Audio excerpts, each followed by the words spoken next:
जय श्री राम भक्तों, स्वागत है आप सभी का हमारे चैनल हरिओम टॉकीज पर। आज हम सुनेंगे दुर्गा सप्तशती का 8वां और 9वां अध्याय। महर्षि मेधा ने कहा, चंड और मुंड नामक असुरों के मारे जाने से और बहुत सी सेना के नष्ट हो जाने से असुरों के राजा प्रतापी शंभु ने क्रोध युक्त होकर अपनी संपूर्ण सेना को युद्ध के लिए तैयार होने की आज्ञा दी। उसने कहा, अब उदयुद नामक 86 असुर सेनापति अपनी सेनाओं के साथ युद्ध के लिए जाएं और कंबु नामक 84 सेनापति भी युद्ध के लिए जाइए और कोटि वीर्य नामक 50 सेनापति और धौम्रकुल नाम के 100 सेनापति प्रस्थान करें। कालक, दौहद, मौर्य और कालकेय यह दैत्य भी मेरी आज्ञा से सचकर युद्ध के लिए कूच करें। भयानक शासन करने वाला असुरों का स्वामी शुंभ इस प्रकार आज्ञा देकर बहुत बड़ी सेना के साथ युद्ध के लिए चला। उसकी सेना को अपनी ओर आता देखकर चंडिका ने अपनी धनुष की टंकोर से पृथ्वी और आकाश के बीच का भाग गूंजा दिया। हे राजन, इसके पश्चात देवी के सिंह ने दहाड़ना आरंभ कर दिया और अंबिका के घंटे के शब्दों ने उस ध्वनि को और भी बढ़ा दिया। धनुष की टंकार, शेर की दहाड़ और घंटे के शब्द से पृथ्वी और आकाश के बीच का भाग गूंज उठा और इसके साथ ही देवी ने अपने मुख को और भी भयानक बना लिया। ऐसे भयंकर शब्द को सुनकर राक्षसी सेना ने देवी तथा सिंह को चारों ओर से घेर लिया। हे राजन, उस समय दैत्यों के नाश के लिए और देवताओं के हित के लिए ब्रह्मा, शिव, कार्तिकेय, विष्णु तथा इंद्र आदि देवों की शक्तियां, जो अत्यंत पराक्रम और बल से संपन्न थी, उनके शरीर से निकलकर उसी रूप में चंडिका देवी के पास गई। जिस देवता का जैसा रूप था, जैसे आभूषण थे और जैसा वाहन था, वैसा ही रूप, आभूषण और वाहन लेकर उन देवताओं की शक्तियां दैत्यों से युद्ध करने के लिए आई। हंस युक्त विमान में बैठकर और रुद्राक्ष की माला तथा कमंडलू धारण करके ब्रह्मा जी की शक्ति आई। वृषभ पर सवार होकर, हाथ में त्रिशूल लेकर, महानाग का कंकण पहनकर और चंद्र रेखा से भूषित होकर भगवान शंकर की शक्ति माहेश्वरी आई और मोर पर आरूढ़ होकर हाथ में शक्ति लिए दैत्यों से युद्ध करने के लिए कार्तिकेय जी की शक्ति उन्हीं का रूप धारण करके आई। भगवान विष्णु की शक्ति गरुड़ पर सवार होकर शंख, चक्र, श्रांग गदा, धनुष तथा खंड हाथ में लिए हुए आई। श्रीहरि की शक्ति वाराही वाराह का शरीर धारण करके आई और नृसिंह के समान शरीर धारण करके उनकी शक्ति नारसिंही भी आई। उसकी गर्दन के झटकों से आकाश के तारे टूट पड़ते थे और इसी प्रकार देवराज इंद्र की शक्ति ऐन्द्री भी ऐरावत के ऊपर सवार होकर आई। पश्चात इन देव शक्तियों से घिरे हुए भगवान शंकर ने चंडिका से कहा, मेरी प्रसन्नता के लिए तुम शीघ्र ही इन असुरों को मारो। इसके पश्चात देवी के शरीर में से अत्यंत उग्र रूप वाली और सैकड़ों गीदड़ियों के समान आवाज करने वाली चंडिका शक्ति प्रकट हुई।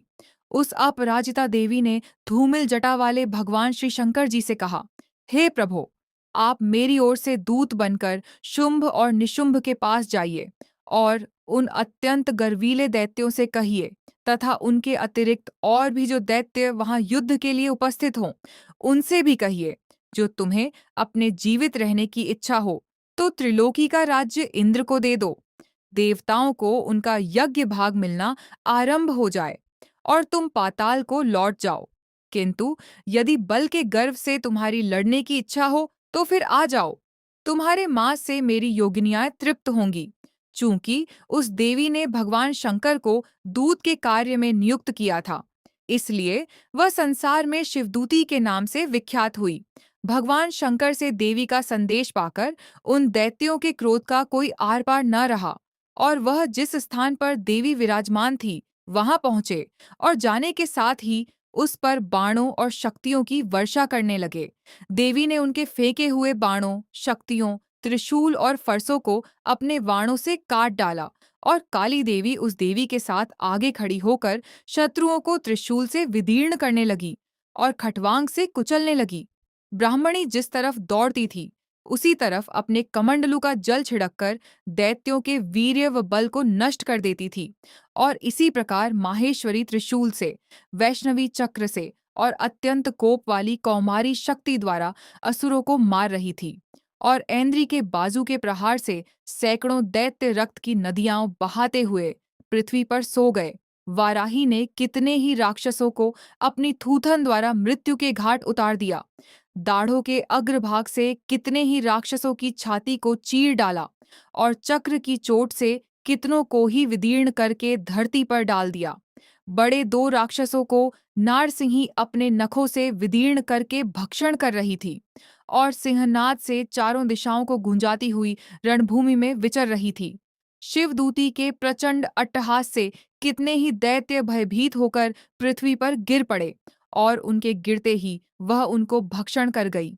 इस तरह क्रोध में भरे हुए मातृगणों द्वारा नाना प्रकार के उपायों से बड़े बड़े असुरों को मरते हुए देखकर राक्षसी सेना भाग खड़ी हुई और उनको इस प्रकार भागता देखकर रक्तबीज नामक महापराक्रमी राक्षस क्रोध में भरकर युद्ध के लिए आगे बढ़ा। उसके शरीर से रक्त की बूंदें पृथ्वी पर जैसे ही गिरती थी, तुरंत वैसे ही शरीर वाला तथा वैसा ही बलवान दैत्य पृथ्वी से उत्पन्न हो जाता था। रक्त बीज गदा हाथ में लेकर ऐन्द्री के साथ युद्ध करने लगा। जब ऐन्द्री शक्ति ने अपने वज्र से उसको मारा तो घायल होने के कारण उसके शरीर से बहुत सा रक्त बहने लगा और उसकी प्रत्येक बूंद से उसके समान ही बलवान तथा महापराक्रमी अनेकों दैत्य भयंकर रूप से प्रकट हो गए। वह सब के सब दैत्य बीज के समान ही बलवान तेज वाले थे। वह भी भयंकर अस्त्र शस्त्र लेकर देवियों के साथ लड़ने लगे।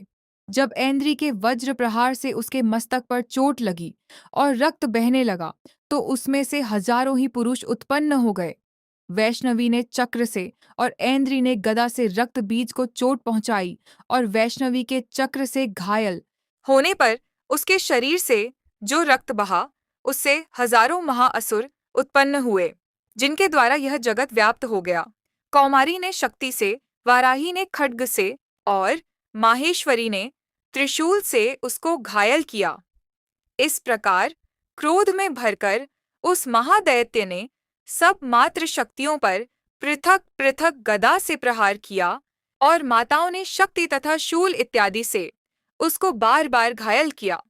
उससे सैकड़ों महादैत्य उत्पन्न हुए और इस प्रकार उस रक्त बीज के रुधिर से उत्पन्न हुए असुरों से संपूर्ण जगत व्याप्त हो गया, जिससे देवताओं को भय हुआ।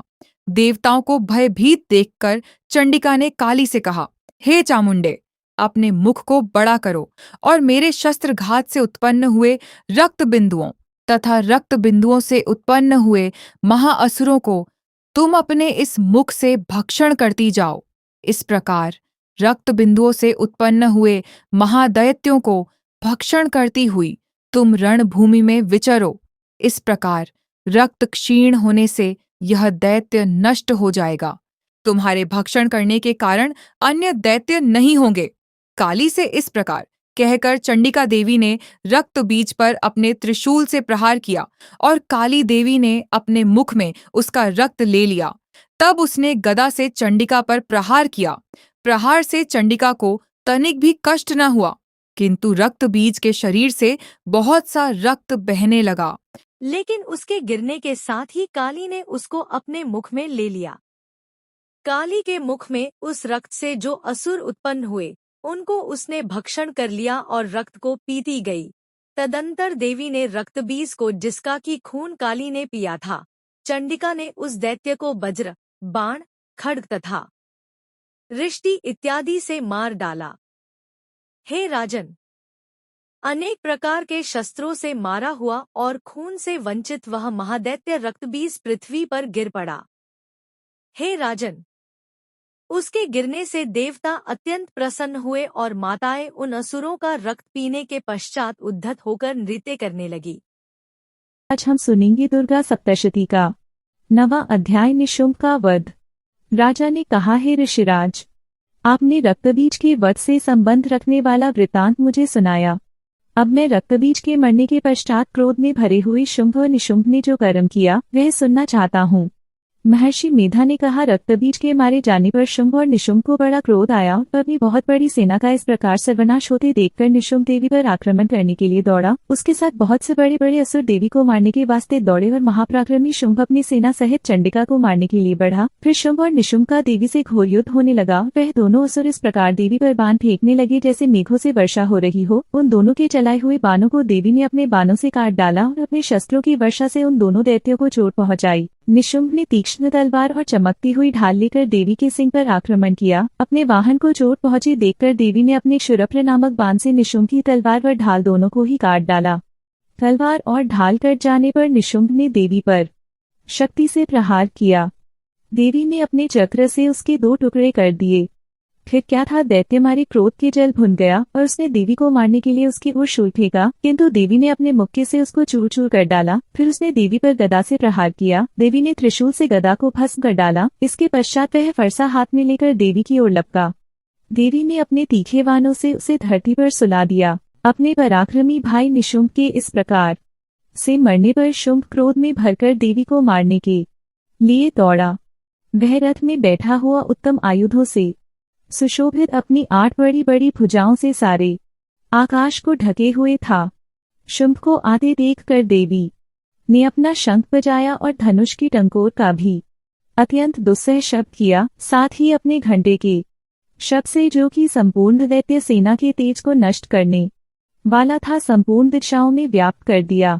इसके पश्चात देवी के सिंह ने भी अपनी दहाड़ से, जिसे सुन बड़े बड़े बलवानों का मत चूर चूर हो जाता था, आकाश, पृथ्वी और 10 दिशाओं को पूरित कर दिया। फिर आकाश में उछलकर काली ने अपने दांतों तथा हाथों को पृथ्वी पर पटका। उसके ऐसा करने से ऐसा शब्द हुआ जिससे कि उससे पहले के सारे शब्द शांत हो गए। इसके पश्चात शिवदूती ने असुरों के लिए भय उत्पन्न करने वाला अट्टहास किया, जिसे सुनकर दैत्य थर्रा उठे। शुंभ को बड़ा क्रोध हुआ। फिर अंबिका ने उसे, अरे दुष्ट, खड़ा रह कहा तो आकाश से सभी देवता जय हो बोल उठे। शुंभ ने वहां आकर ज्वालाओं से युक्त एक अत्यंत भयंकर शक्ति छोड़ी, जिसे आते देखकर देवी ने अपनी मोहल्का नामक शक्ति से काट डाला। हे राजन, फिर शुंभ के सिंहनाद से तीनों लोक व्याप्त हो गए और उसकी प्रतिध्वनि से ऐसा घोर शब्द हुआ जिसने इससे पहले के सब शब्दों को जीत लिया। शुंभ के छोड़े बाणों को देवी ने और देवी के छोड़े बाणों को शुंभ ने अपने बाणों से काट सैकड़ों और हजारों टुकड़ों में परिवर्तित कर दिया। इसके पश्चात जब चंडिका ने क्रोध में भर शुंभ को त्रिशूल से मारा तो वह मूर्छित होकर पृथ्वी पर गिर पड़ा। अभी वह निकलने भी न पाया था कि उसका सिर अपनी तलवार से काट डाला। सिर के कटने के साथ ही वह पृथ्वी पर गिर पड़ा। तदनंतर सिंह दहाड़कर असुरों का भक्षण करने लगा और काली शिवदूती भी राक्षसों का रक्त पीने लगी। कौमारी की शक्ति से कितने ही महादैत्य नष्ट हो गए। ब्रह्मा जी के कमंडल के जल से कितने ही असुर समाप्त हो गए। कई दैत्य माहेश्वरी के त्रिशूल से विदीर्ण होकर पृथ्वी पर गिर पड़े व वाराही के प्रहारों से छिन्न भिन्न होकर धराशायी हो गए। वैष्णवी ने भी अपने चक्र से बड़े बड़े महापराक्रमियों का कचमोर निकालकर उन्हें यमलोक भेज दिया और ऐन्द्री से कितने ही महाबली राक्षस टुकड़े 2 हो गए। कई दैत्य मारे गए, कई भाग गए, कितने ही काली शिवदूती और सिंह ने भक्षण कर लिए। जय श्री राम भक्तों, कहानी अच्छी लगी हो तो वीडियो को लाइक शेयर करें और हमारे चैनल को सब्सक्राइब करना ना भूलें। जय श्री राम भक्तों, कहानी अच्छी लगी हो तो वीडियो को लाइक शेयर करें